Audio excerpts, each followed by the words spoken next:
I imagine it can be both exhilarating and also daunting when a senior executive is tapped to become the CEO for his or her first time.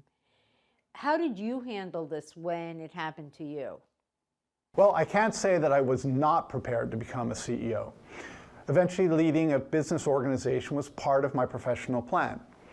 As a consultant, you're given lots of opportunities to prepare yourself for leadership positions, which usually means you become a partner, then a senior partner, and maybe even the CEO at the consulting firm you work at.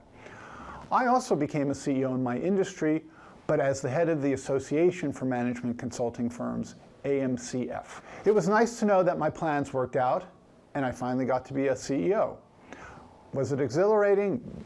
Yes, because I suddenly felt that I was at the center of my chosen industry and was able to play a role in steering that industry into the new century. It was also exciting to know that I could make lots of decisions on my own without what I call socializing it, although it was often in consultation with the board. The only thing daunting about the situation was that AMCF was about to go bankrupt and I had to turn it around. And I had inherited a team that I personally had not built. Getting them to where I wanted them to be required quite a lot of work. But the good news is I had done turnarounds as a consultant and had a lot of support from the chairman of AMCF's board who had hired me. With just 6 weeks of cash on hand, we became cash flow positive. And we stayed that way throughout my tenure, even though we were growing very quickly. It was, net-net, a very positive experience. And what were the skill sets that you needed? Well, I think political savvy was probably number one, if you can call that a skill set, when working with a team and a board that I had not put together. There were also a variety of operational, marketing, and sometimes emotional issues I hadn't really had to deal with before. I learned the value of not freaking out about everything all the time. Another important skill set was the one I had developed as a consultant, to be able to quickly assess the state of a company or an organization that was about to go bankrupt and make the best decisions possible to save it. In some ways, all I had to do was come up with good answers to questions like, what do we have to do in terms of business development, bring in new members, and expand our programs so we could solve the financial issue. Implementation was the hard part. I also had to learn how to communicate differently than I had as a consultant. It was less about facts and information and more about telling a compelling story and acting like a CEO. You're more visible as a CEO than as a consultant. Are there things that new CEOs should do to prepare themselves for that first day at work as a CEO? Unlike entrepreneurs, business people who climb the corporate ladder to the CEO suite have had some sort of training, development, mentorship, maybe coaching, the sort of things they need to be a successful business leader. To answer your question, what we're really talking about are situations when a person becomes the CEO of a business he or she hasn't been part of until that point. Specifically, the period after which you've been interviewed and given the job, but before you actually start. A lot of new CEOs take this time off to be with their families and prepare themselves. The best kind of preparation is indeed the interviews themselves.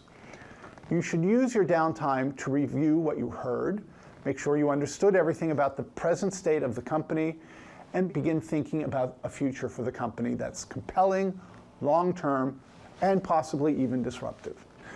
You should also talk to colleagues, friends, experts, even competitors who are involved in the company's industry. You need to get a sense of the market in a way that you probably haven't done before you became CEO, because CEOs have to have a knowledge of all the factors that affects their company and their leadership, suppliers, competitors, employees, shareholders, and so on. If you can show up for that first day of work having done that kind of homework, then the 100 days you're going to need to prepare and present a short and medium-term strategy is a little less difficult and a little less stressful.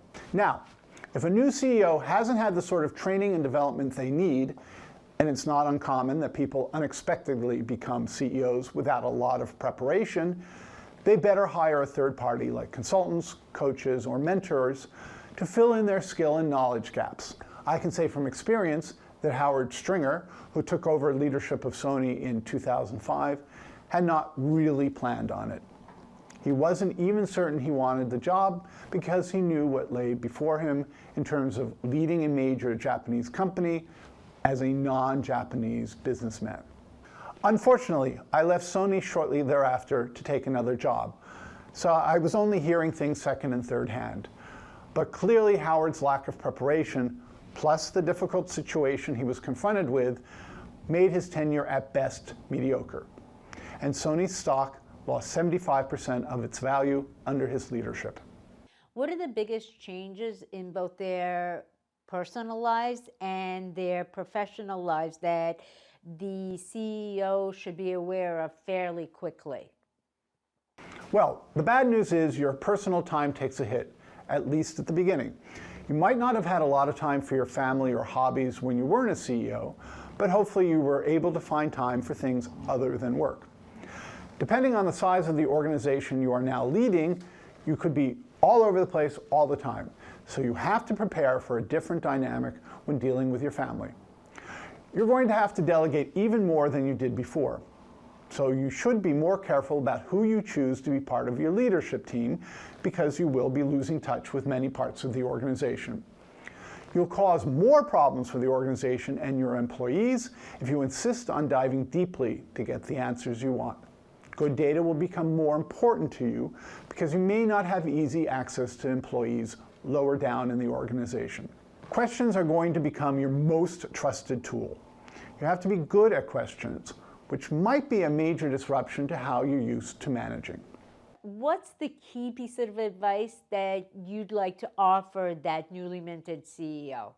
Since you're so dependent on your leadership team and your board, if you have one, to guide you, you're going to need an objective third party, probably in the form of a coach.